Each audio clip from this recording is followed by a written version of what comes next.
you're worth. Now go out and get what you're worth.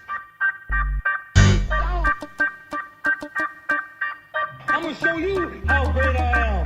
Welcome to the Steel City. Is everybody ready to go? It's proclaimed the greatest radio show.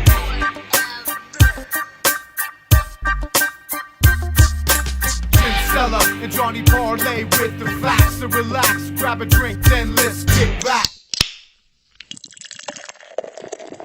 Good afternoon, fans. I am Jim Cella, and you're tuning in to The Spread. I'm in studio with my buddy JDash. How you feeling today, bud?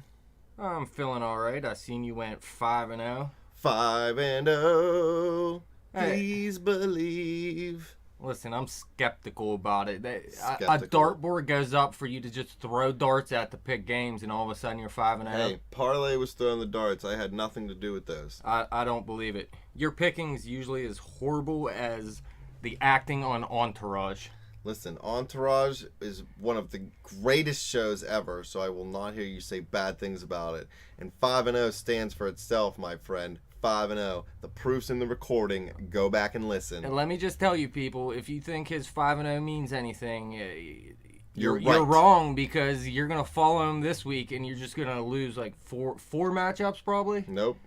They're going to win 5-0 again. You'll probably win this first one, then. What do we have here? We got Cincinnati going to Indianapolis. Indianapolis Your pick of the week? is -3. Yeah, it's my pick of the week. The over-under is 50. Indy, I mean, what can we say? They've won 4 straight games. They're 4-0 against the spread in those games. They're 5-1 against the spread all year. I mean, you got to take Indianapolis here. Yeah, in these 4 wins, they've all come by 5 or more, so they've covered the -3 the past 4 games. It's hard to go against them. They have the best passing offense in the league. Then you look at Cincinnati, and their defensive numbers come up worse than the Steelers. They're 22nd in passing yards allowed and 29th in rushing yards allowed. Yeah, Cincinnati, everybody billed them as this top team in the AFC this year. I wasn't buying it. I'm never buying it. They always look like they're going to be good and then don't really work Their out. offense is good. Their offense is good, but you got to be a complete team if you want to win. And Andy Dalton is no Andrew Luck. I'll tell you that right now. Yeah, definitely not an Andrew Luck. I mean, who is Andrew Luck, though? Andrew Luck is Andrew Luck. Exactly. Please believe. He's a good Luck. The Luck you have going 5-0 is completely different. Well, if I just keep taking Luck, that's at least 1 win a week. So that's I believe good for so. me. I think you will come out with a win here. Indy -3. Yeah, I see them winning by more than that. Believe it. Moving on to New Orleans at Detroit. Detroit is -2.5. The over-under is 48.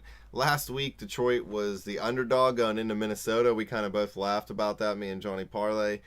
There's no reason they should have been the underdog there. And I believe that 2.5 is even too low right here. So I'm going to take Detroit again.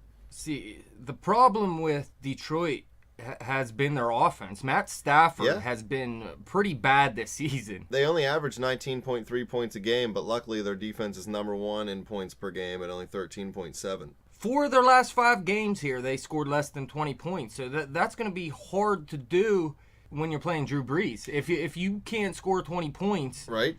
I don't think you're going to be able to beat Drew Brees. The Saints, they're 2-3 overall on the year. They average 26.4 points a game. So, you're right. If you want to beat the Saints, you're probably going to have to put up at least 28 points or hope that your defense holds up to, its billing for the season and holds them to maybe 15 to 18. Yeah, that's the key. Drew Brees hasn't been himself either. And Detroit has been one of the premier elite defenses in the league this season. They're number 1 in passing yards against and number 2 in rushing yards against. Yeah. And It's crazy. Who would have thought that, too, going into the season? You think of Detroit, you think of Stafford, you think of Megatron, Reggie Bush. I mean, last year they said Detroit's defense was going to be good, and they ended up not being so great. But maybe it just took an extra year for them to gel, and now things are running on all cylinders. Now the offense has the problems, though. Kelvin Johnson's Hurt. been out. Yeah. But Golden Tate looks good. Yeah. Bush is coming back. I have a What's feeling the line again?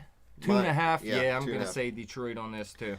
When Megatron comes back, he's obviously a game changer, so the offense will put up some, more points. That he almost averages a touchdown in every game he's played in his career. So, that'll solve some of their offensive problems. And with the defense, if they can keep it up all year long, they're going to be a formidable team in the NFC. This is a tough game because you got one of the dominant offenses going against one of the dominant defenses here. Yeah. The Saints are only 1-4 against the spread all year. The only game they covered was against Minnesota. Jimmy Graham is doubtful for the week, so that hurts Drew Brees. The only positive for the Saints is they're good indoors, so although they are going away where he struggles, they're still staying on that same kind of turf and still staying indoors at Ford Field. Well, listen, New Orleans is 0-3 on the road. That's all you got to say right there. So Detroit's going to win this game, and when it's 2.5, something small like this, I'm going to take the team I think is going to win. Believe it, especially when a field goal still wins it for you. Right. So maybe you're going to win 2 matchups this week. We'll all right, 2-0 so far for me. Moving on to New York Giants at Dallas. Dallas is favored by 6.5. The over-under is 47.5. The Giants looked bad last week, real bad. The Giants looked bad early in the season, then they played well for a few games. Now they look really bad again. So what Giants team are you going to get? Yeah, I mean, is the offensive line going to block for Eli? We know Victor Cruz is done for the season, so that definitely hurts because Odell Beckham is not Victor Cruz. No, I'm glad the Steelers did not draft Beckham. A lot of people were saying we were, and when we passed on him, I was pretty excited. He only had a couple targets last week. I don't know. Nothing about the Giants screams anything good. I mean, their offense is mediocre. Their defense is mediocre. Meanwhile, Dallas is on a roll. Yeah, the Cowboys, I always hate on them. I never expect anything good out of them. But what are they, 5-1? 5-1. DeMarco Murray looks like... Yeah, he's going for 7 straight 100-yard games to start a season. That would be a record in the NFL. Their offense is averaging 27.5 points a game. The defense is only allowing 21 points a game. Tony Romo looks good. Their defense has been solid. They're not spectacular. They're not flashy, but they get the job done, and that's really all you need when Tony Romo can blow up at any time. Right. You just need a solid defense who's going to be consistent. Well, if they keep giving the ball to Murray and they're able to control the clock and control the line of scrimmage and the tempo of the game, then Romo has less of a chance to blow the game for them. Going into last year, Jerry Jones kept saying that Romo was going to be a bigger part of the offense, and I think it kind of backfired on them because he's good when you ask him to throw about 30 passes a game, give or take. But when he's not bad early in the season, too. Yeah, but when you're asking him to get into the 40 to 50 passes a game, it's his gunslinger mentality usually comes back to bite him. I mean, that's why Dallas is 5-1 right now, because they made a commitment to the run and they're sticking to it, and it's paying dividends. They needed to do this years ago. Oh yeah, that's how they won their Super Bowls with Aikman and Emmitt Smith. Well, Aikman was no slouch either. No, the other players were great, but they controlled the ball, they controlled the line of scrimmage, and they dominated physically. They outmatched that team was beast. Tony Romo wasn't lucky enough to have a team that Aikman had around him. Oh, not at all. That was a once-in-a-generation team. And Romo is no Aikman. No mistake there. Romo's no Tommy But this Maddox. week, minus 6.5, that's way too high. It's a scary line. I still think I'm going to take Dallas. Good, because I'm taking the Giants. All right, so I'll be 3-0, and you'll be 2-1. If that's the way you want to look at it now. All right, that's how I'm looking at it. Yeah, it's high, but the Giants haven't shown me anything. Dallas at home, they're 3-0 against the spread at home. They're 4-2 against the spread all year. Eli Manning's going to have a bounce back week, and Reuben Randall's going to have a big week. See, Dallas Giants is a lot like Steelers Baltimore. They trade victories at home and away usually, so I just think that Dallas has a better chance. I think Dallas is going to win the game. Don't get me wrong. But They're gonna 6.5 in a division game, that's a pretty high line. Yeah, it is, but I'm going to stick with Dallas. They're my pick. They're rolling, and the Giants are rolling the other way. What do you think about Denver and San Francisco? San Francisco is going into Denver. Denver is favored by 7. The over-under is 49.5. It's a tough choice, man. Denver isn't scoring at the rate they were last year. And San Francisco has been good on the road, it looks like. I mean, yeah, they have a loss to Arizona by 9, but Arizona has been a great team this season. But San Francisco also beat Dallas here by 11 on the road, and they took care of business last week on the road. It was St. Louis, but yeah, I guess St. Louis isn't Denver. Right. Well, San Francisco is 4-2 on the year. They're in second place behind Arizona, actually, so you're right to say that Arizona's a good team. San Fran's averaging 23.5 points a game. Defense is giving up about 20.5 points a game. Their defense is one of the better ones in the league, right behind Detroit. Yeah, their defense with Willis and Alden Smith. I don't even know if he's playing right now. He seems to get arrested and suspended about every other I'm week. not even quite sure. But Kaepernick, he's playing well. He had a big game last week. Anquan Bolden's killing it again this year. Davis is questionable to play this week, but he's been playing well. I mean, San Francisco's been a good team under Jim Harbaugh, even when Alex Smith was the quarterback. So this is a big spread, if you ask me. Yeah, and San Francisco won 3 in a row. They're on the right track, and Denver's nothing special. I mean, they win pretty regular season games. They're kind of like the Penguins. I mean, they are 4-1, so yeah. Us Steeler fans have no room to talk. Oh, obviously. But I mean, they're good. They're definitely one of the better teams in the NFL, but they're not like they were last year, and you just thought they were going to dominate every week. Right. So -7, San Francisco at Denver. It's tough. Denver's 2-3 against the spread this year and 0-3 against the spread at home because they keep getting these big lines and then their offense isn't scoring as much. And San Francisco's 2 losses were by 8 or more. I'm going to say San Francisco. I'm not going to say Denver covers this. That hurts me to hear you say it because I don't want to agree with you, but I'm going to have to. I don't think Denver covers.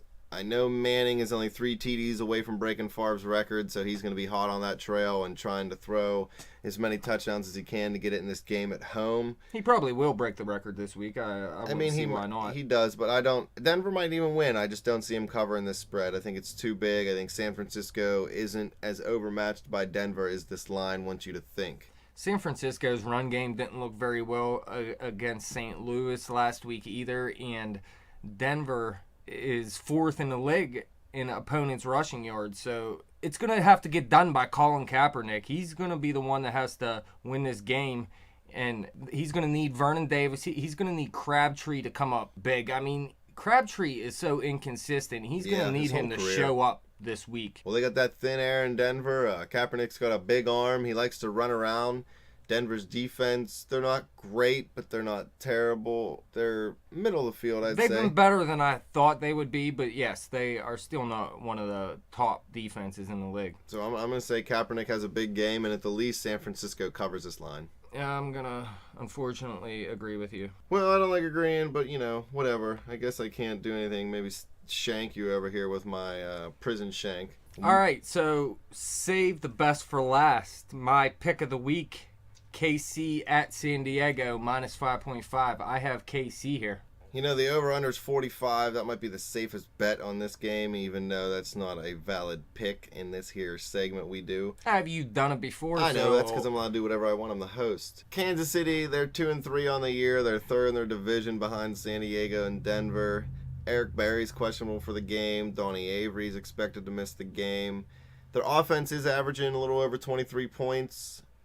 I don't know. Listen, I seem to remember Andy Reid is very good coming out of a bye. I remember Andy Reid dominates teams coming out of a bye. You give him 2 weeks to prepare for a team's defense. He usually comes up with a pretty good game plan. With that in mind, in the 5.5 line, I mean, it makes it an easy choice here to take Kansas City. Not to mention, Kansas City's been a pretty good team this year. They lost to San Francisco in their last game, but it wasn't by 5.5, and I think San Francisco is a better team than San Diego, despite their 5-1 record. See, I don't know. San Diego's 5-1, like you said. Their offense is killing it this year. The Chargers are 5-1 against the spread this year, and they're 3-0 against the spread at home. Well, let me say their last 4 games here. At Buffalo, 22-10 they won. Versus Jacksonville, 33-14 they won. Versus the Jets, 31-0 they won. And then they went into Oakland and won by 3, 31-28. So, right. I mean, these aren't impressive games by any stretch. And, yeah, the one game, the Jets, they blew them out. But the Jets are garbage, and we all know that. They're still averaging, Oh, yeah, they're getting it done on the offensive side. Phillip Rivers looks like a beast this season. Yeah, he set a record for consecutive games with a quarterback rating over 120, 5 straight games. Apparently nobody cares because everybody's too busy talking about Antonio Brown's lame-ass record. KC is pretty good against the pass, though, so that might offset itself. You did say Eric Berry could be out, though, which really does hurt. Eric Berry is a big part of this defense. I still say with that line and Andy Reid's record coming out of the bye, I really like KC here. Well, I'm going to disagree with you. I'm going to take San Diego. I think they're going to win this game in a blowout, even though it's not very usual for that to happen in this case. I just kind of have that one of those feelings. He just wants it because it's my pick of the week. And I'm going to go with that gut feeling and shut down Mr. Dash's pick of the week. I see extra holes in that dartboard up there. You were throwing darts to pick games, weren't you? Dude, I don't even... Parlay took the darts home and he didn't show up for work this week, so I can't even be throwing no darts. Unless Those I get my darts are nail gun precious out to and him, huh? shoot nails at it with my nail gun, like on the strain. So we're not allowed playing darts while Johnny P's not here. No, we're not allowed to have any fun unless Mr. Parlay is here to supervise our fun. Yes, sir. Yes, sir. No, sir. Wax on. Wax off. So that wraps it up then, huh? Yeah, We got that these wraps picks up our done? segment. I'm going to go 5-0 again this week, maybe 4-1 at worst. I think you're going to go 0-5 at best. That makes no sense, but go on. How does it not make sense? Because we picked half of these the same. Well, I mean, I get that, but somehow you'll lose anyway. Okay. Just because I'm better than you. Yeah. I'm always better than you. Our fans know this by now. I rule. I'm 9-11, man. 9 wins on the year. That means he was 4-11 coming in. 9 wins. Coming in. Hey, you always say the past don't matter when I hate on the Pirates for losing for 20 straight The years. past doesn't matter. So, okay, well, then all that matters is I'm 5-0 right now. 5-0's in the past. What are you going to be 5-0, in these games? rolling into next week at 5-0. Dash, I hope you win at least more than one game for your own sake. I want to thank the fans for listening. You can follow us on Twitter at bet_the_spread. Check out our Facebook page. Check us out on YouTube. We need YouTube followers. What do you call them? Subscribers. There you go. Subscribe to that YouTube channel. You subscribe to the YouTube channel. Hit us up at thespread00@gmail.com. Let us know. We'll send you a free gift. Yeah, everything's in the description on our YouTube channel when you watch a video. So however you need to get a hold of us, it's right there for you. Hit us up. Let us know if you want us to talk about something. Even hit us up if you just got a question. We'll answer it anytime. Thanks for listening, Pittsburgh. Peace. Peace out.